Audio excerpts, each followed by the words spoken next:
ট্রাম্পের বক্তব্য শেষ হতেই ইসরায়েলে ক্ষেপণাস্ত্র ছুড়লেন ইরান। মধ্যপ্রাচ্যে কি মহাযুদ্ধ শুরু? ডোনাল্ড ট্রাম্পের হুঙ্কার শেষ হতে না হতেই কেঁপে উঠল তেল আবিব। যখন সারা বিশ্বে ট্রাম্পের বক্তব্যের দিকে তাকিয়েছিল, ঠিক তখনই যেন আকাশের চিরে নেমে এলো আগুনের বৃষ্টি। আমেরিকার কড়া হুঁশিয়ারিকে বৃদ্ধা আঙ্গুলি দেখিয়ে সরাসরি ইসরায়েলে ক্ষেপণাস্ত্র হামলার চালান ইরান। তাহলে কি মধ্যপ্রাচ্যের সেই বহুল আলোচিত মহাযুদ্ধ শুরু হয়ে গেল? কি আছে ইরানের এই নতুন কৌশলে? জানতে হলে ভিডিওটি শেষ পর্যন্ত দেখুন। ঘটনার শুরু ট্রাম্পের একটি শক্তিশালী বক্তব্যের মাধ্যমে।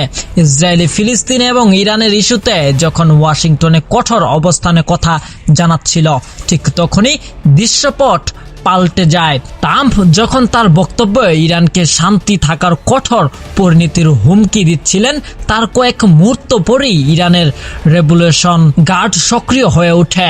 কোনো প্রকার ঘোষণা ছাড়াই একের পর এক ব্যালিস্টিক মিসাইল ছুড়ে যায় ইসরায়েলের দিকে। গোয়েন্দা সংস্থাগুলো বলছে, ইরানের এই হামলার জন্য ট্রাম্পের এই বক্তব্য শেষ হওয়ার মুহূর্তটিকেই বেছে নিয়েছে এক বিশেষ বার্তা দেওয়ার জন্য। ইসরায়েলের আকাশে প্রতিরক্ষা ব্যবস্থা আয়রন ডোম একের পর এক মিসাইল রুখে দেওয়ার চেষ্টা করলেও উত্তেজনা পারদ এখন তুঙ্গে।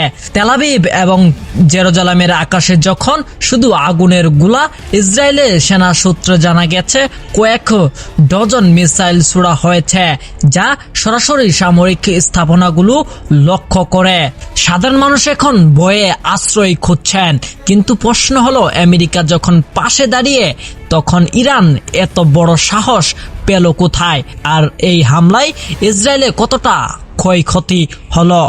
এই হামলার পরপরই হোয়াইট হাউসে শুরু হয়েছে জরুরি বৈঠক। ইসরায়েলের প্রধানমন্ত্রী বেনিয়ামিন নেতানিয়াহু সাফ জানিয়ে দিয়েছেন, ইরান বড় ভুল করছে এবং এর মাসুল তাদের দিতে হবে। অন্যদিকে তেহরানের রাস্তায় সাধারণ মানুষের উল্লাস দেখা গেছে।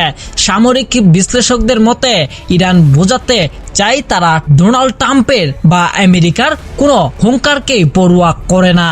এই আক্রমণ কি কেবল প্রতিশোধ, নাকি বড় কোনো যুদ্ধের মহড়া? বিশ্ব এখন উত্তেজনার এক চরম সন্নিক্ষণে দাঁড়িয়ে।